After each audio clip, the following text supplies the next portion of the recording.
YouTube! This week I wanted to talk about ethics and web analytics.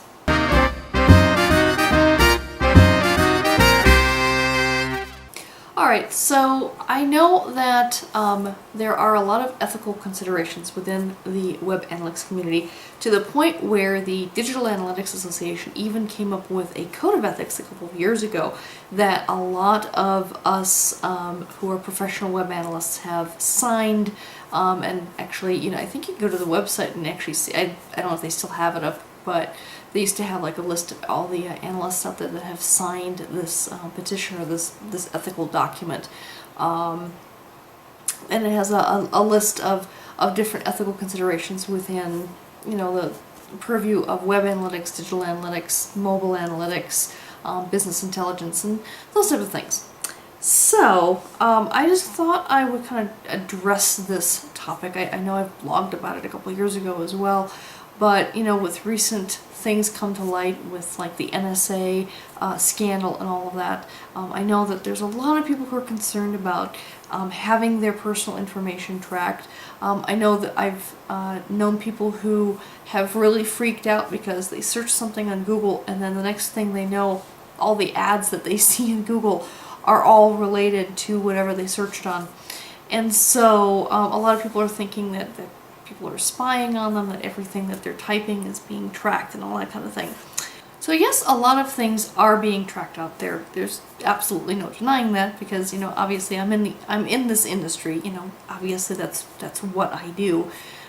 That's what any web analyst does, is we put code out there on websites to track people's behavior. And there is behavioral targeting to people who are searching on places like Google, who have affiliations with merchants who then want to take that information of what you searched and serve up the right ads to you, so that you get ads that are targeted to what you're interested in versus, for example, before all of this behavioral targeting was going on with ads and things, I saw a lot of ads for Viagra. I have no need for Viagra. Neither me or for my husband. I mean, I won't go into much detail on that one, but for example, I would see a lot of inappropriate ads that just were not relevant to me whatsoever. And since behavioral targeting has become sort of the norm out there in terms of online advertising, those kind of inappropriate ads have gone away. For the most part. I mostly get ads that are relevant to what I'm searching for, what I'm interested in. And I personally am not concerned with this because I know how all of this works. They're not targeting, let's say for example your name is Sue Smith. They're not targeting Sue Smith on her Dell laptop living at 123 Main Street. Okay, they're not targeting to that level of granularity, which I think a lot of people are concerned that that's what's happening. Basically, you do a search on Google, and you have like a little cookie or something that gets placed on your browser that just kind of flags, based on your search. It doesn't necessarily have to be a specific product, although sometimes it can be. And that cookie just kind of records sort of your search behavior. And you can, of course, turn off a lot of the stuff. There's safe search, and there's a private search that Google now has, and you can turn off tracking on your browsers and all that kind of stuff. In which case, then you're just going to see generic ads that aren't targeted to anybody, just whatever. And you might start seeing those Viagra ads if you don't need them. Just saying. However, it kind of keeps a record, and so when you go to a website that has advertising on it, especially if it's Google ads, so you've searched on Google and they're ads served by Google, they will recognize the little code in that cookie and say, oh, okay, this computer that's visiting this page has a cookie for Pampers diapers. Let's serve up an ad for Pampers diapers. So it kind of takes the key that's in the cookie. The key doesn't say Pampers diapers, it's just a little string of code or something. And it matches that key up with an ad. And if there's an ad out there related to Pampers diapers, and you search for Pampers diapers, it's going to match you up. and let's say you did a search for Pampers diapers, but there is no advertising out there for Pampers. You know, maybe it'll go from Pampers diapers to just diapers in general and give you a diapers ad. If there are no diapers ads out there, maybe it'll give you babies in general advertising. So that kind of thing. So it matches you up as closely as it can based on, the little key that was placed in that cookie. And that's it. I mean, it doesn't know who you are. It doesn't know where you live. There's a whole bunch of things it doesn't know about you. It just knows you searched for those keywords, and it tries to match up those keywords with an ad that might be relevant to you. And so I personally, because I understand that, it doesn't concern me.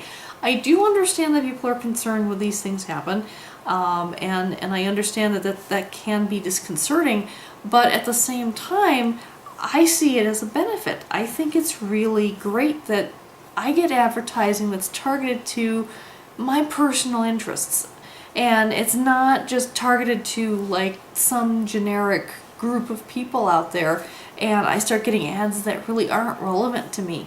I used to get ads a lot for college courses and local community college.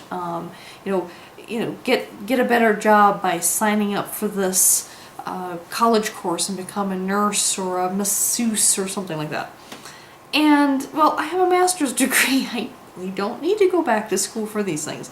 And so those ads were just completely irrelevant to me. And so I actually started tuning the ads out as much as possible because they rarely were relevant. And now ads are becoming more and more relevant, where I do pay attention once in a while. And this helps advertisers, this helps marketers, this helps the business that's trying to advertise and market these products and sell them better. And it's a way to try and get people to match what people want and need with what companies are selling out there. And so, from an ethical standpoint, I don't have a problem with that. Although, because of regulations that have been passing and that kind of thing, I mean, you can go into your browsers.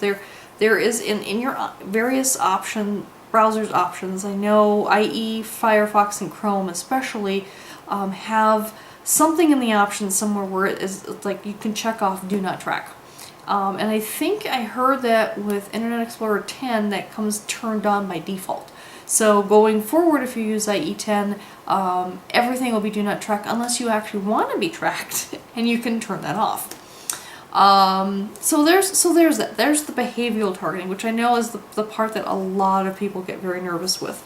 But web analytics in general, so let's say you just kind of go to a random website where you're just kind of looking up information. You want to read a blog, or something where there isn't any advertising involved. And yes, they might be tracking you there as well, but with just general web analytics, not behavioral targeting analytics, but specifically just general web analytics, everything is done in aggregate. We are looking at, how many unique visitors. We're not looking at individual unique visitors. What one single person does really doesn't matter, to put it bluntly. But what 100 people or 1,000 people or 100,000 people are doing, that does matter. Once you start looking at what people are doing in aggregate on a website, if they're going from the home page straight to the support page 50% of the time, 80% of the time, are they going from the home page to the products page however many percentage of the time? So those kind of trends in aggregate are really important because we can then determine if there are any issues with the website that people are running into. It's like, wow, we have 50% of people adding a product to a shopping cart, but only 5% are actually checking out. What's going on? Why are we losing people? And that often can pinpoint to a problem. Let's say there's a glitch in the shopping cart process and only 5% of the people who've added something to the cart are actually getting through to the actual ordering system. And so it can help us narrow down, specific problems with the website, It can also help pinpoint issues with the design, with the usability, with the navigation, where, you can quickly tell just by looking at the aggregate patterns, that people are starting to get lost. They're going in circles, that kind of thing. And so it helps us make websites better. It helps us make the site easier to use, easier to navigate. You want to get in, you want to get out, fine. Or if it's a website designed to try and get you in and suck you in and keep you in, like for example Facebook, they do a lot of things that they can to try and engage you for a longer period of time. And the analytics and the tracking that they do tell them, oh, okay, people tend to spend more time if there's photos involved. People tend to spend more time if there's a little game involved. Those type of things. And I honestly don't feel that there's anything ethically wrong with doing that either, because at the end of the day, does it make more money for the website? Yes, of course, but the bottom line is the bottom line for any company. Companies need to make a profit. We have to make money. But at the end of the day, by making the website better, easier, less frustrating, it's better for the consumer as well. It's better for the audience, that better for who's coming to that website. And so at the end of the day, I honestly don't feel that there is anything inherently unethical about analytics, as long as it's done for those purposes. Admittedly, that there could be what could be considered like black hat practices that some companies might do. I've not heard of any that have been uncovered, but obviously people are concerned that, well, what if a company out there starts taking in my personal information? Now, obviously with a website like Facebook, they know your personal information because you have an account. You've signed up, you've given them a name. You might not have given them your real name, but you've given them a name, and they can tell from your computer IP address where you live, where general web analytics doesn't go looking. We don't look at your IP addresses. We don't know where you live. That information generally isn't valid. I mean, the closest we tend to pinpoint anyone, and it's always an aggregate, is towns. So we'll know that 10% of people coming to website A live in Chicago, Illinois. That's as far as it goes. We don't know that you live on Lil Avenue or Lincoln Avenue or whatever avenue. We don't get that granular with web analytics. With a website like Facebook, where you actually sign up and you kind of fill in information, it can tell where you live, and they do track your IP address and that kind of thing. It's just, and understandably that Facebook has had a lot of privacy concerns and issues with their website, but that's a whole nother ball of wax. That's not analytics necessarily. That's a whole nother thing, because you're actually volunteering information. And I'm not saying that you should necessarily make a fake name and address and that kind of thing either, because, well, what's the point with a site like Facebook? If you're not who you say you are, then why are you there? Just don't make an account at all, I guess.